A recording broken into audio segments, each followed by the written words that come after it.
if we could please give a warm hand to our brother Koney and welcome him.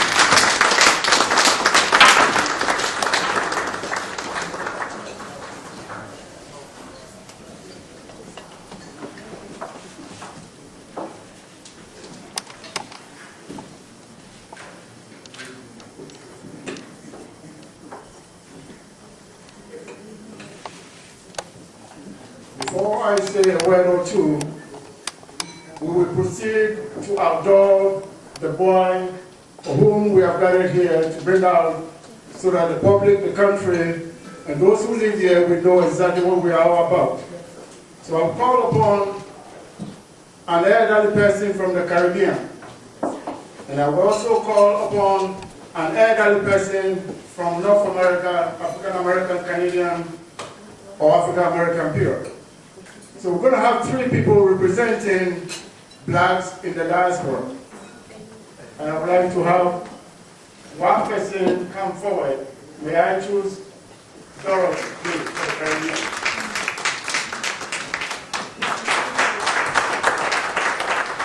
And may I choose, and I think I do have the honor, to choose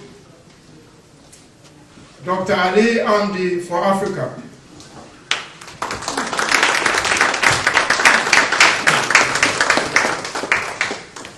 And finally, we have to call David Dobbins to stand up here for African Americans or Canadian Africans. Could you please, David, come up here?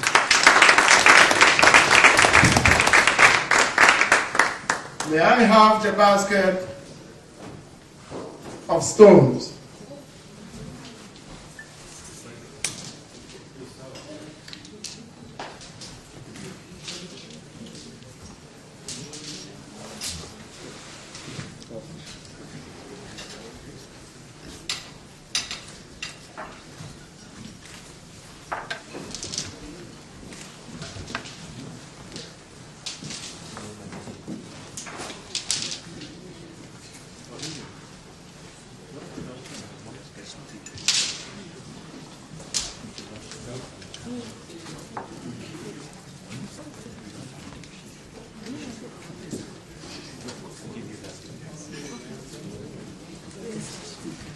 I'm asking the permission of my elders and those who have come before me to adore this boy named Africa here in North America.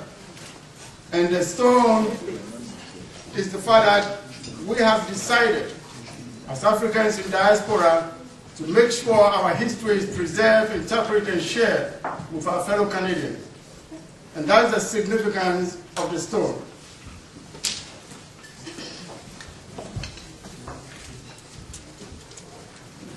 Mawabo,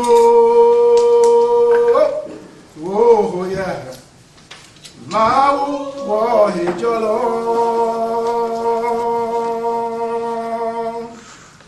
Waibalo Mawo, Mau Mojuno, Inkakapio, Kawama Beke, Taja. Kawama peke kwa Mawago Mawu Rinjolo Waibalo Mawu Mawu Mojuno.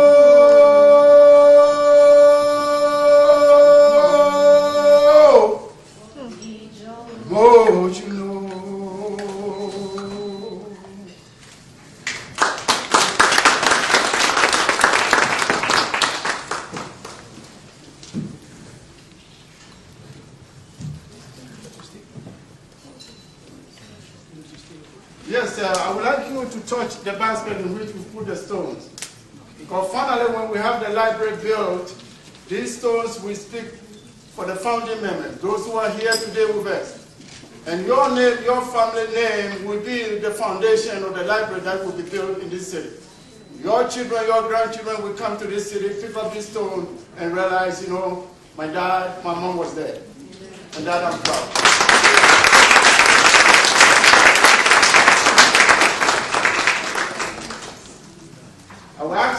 touch the basket. And as we touch the basket, remember,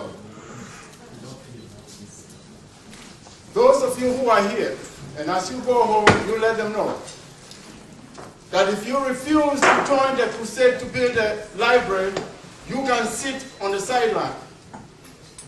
But do not do anything that will interrupt those who are working to build this library, because if you do, you will have to answer to a higher power.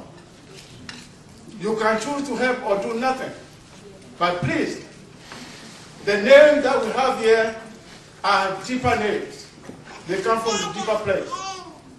And I'm telling you, if you open your mouth anywhere, anything you will do against the asset, those of us who are working to build this library, woe unto you. Because you will answer, like I said, to higher power. And I will ask you to touch, to affirm that which we have done. Thank you. Thank you. Thank you.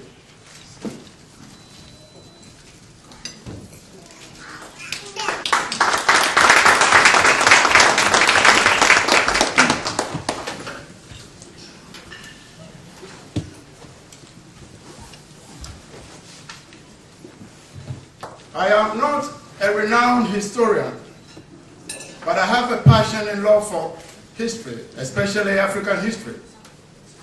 I cannot allow other people to speak profoundly about the continent from which I come. The continent of Africa, the history has to be shared by Africans. We must begin to write our own history. Because if we allow others to write for us, we may not like what they write. But we are glad that we are here today to share this history with you. And I would like to read to you something that a favorite friend of mine wrote, Dr. Molefi Asante, and hear me out. Who are we today if we are not the voices of our ancestors? If the voices of our ancestors are not heard in our speech, in our song, and in our poetry, does not this mean that we have ceased to be who we ought to be? If we cannot call upon our own source of spiritual power, then aren't we nothing more than poor imitations of others? And if a people cease being who they ought to be, then they become nothing, because without anchors, without roots, without Nananum and Nimen, we are cast aside in the stream of history. Dr. Molefi Asante. So the question is, do we follow and be cast, or do we leave? Is the question. And I've chosen the presentation here with the title, A Past to Honor, a Future to Nurture. And no matter where you come from on this planet, you connect to Africa, or Africa connects to you rather, in such a profound way, unlike any other continent in the world. Because at some point, we are all Africans. And we are inviting you to come close, fellow Canadians, because there is nothing to fear but fear itself. And as you come close, you will realize that we are one of the warmest people on the planet Earth. Those who come to us never leave without laughing. We bring joy and laughter to the world. Our words are humble, and our words are always praiseworthy. And we are now working with you because we believe we need to share our history with you as you have shared yours with us. Those of us who are Africans learned before we came here the provinces of Canada. We learned about the prairies being the bread basket of Canada. We learned about Toronto, Ontario, Montreal, Quebec, Edmonton, Alberta, so on and so forth. But how many knows about Accra, Ghana?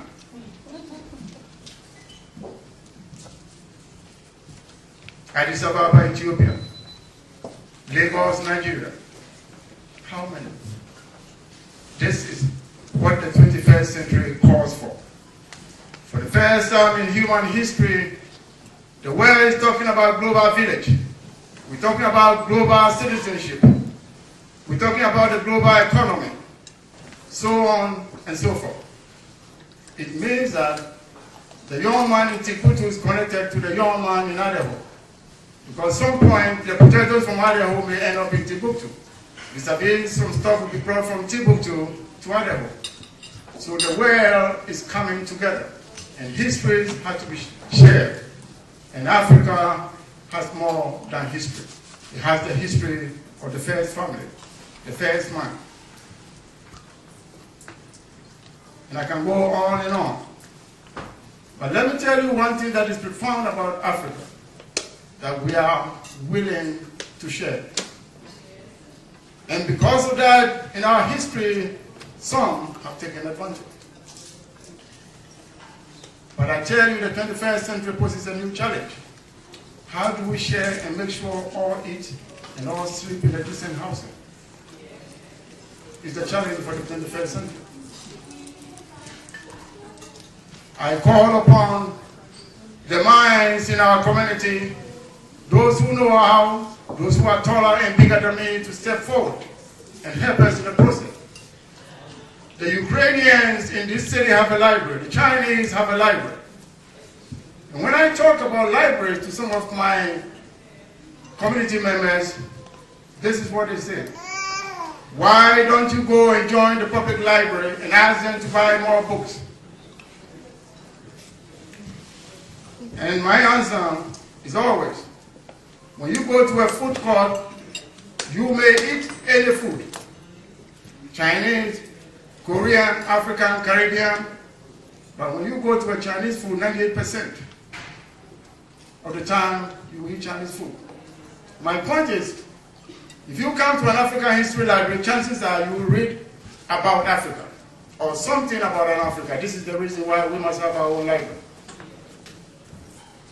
We also need our own library because we want to dwell in an environment that represents who we are. It is a spiritual home. It is not enough to say, oh, we have this, we have that.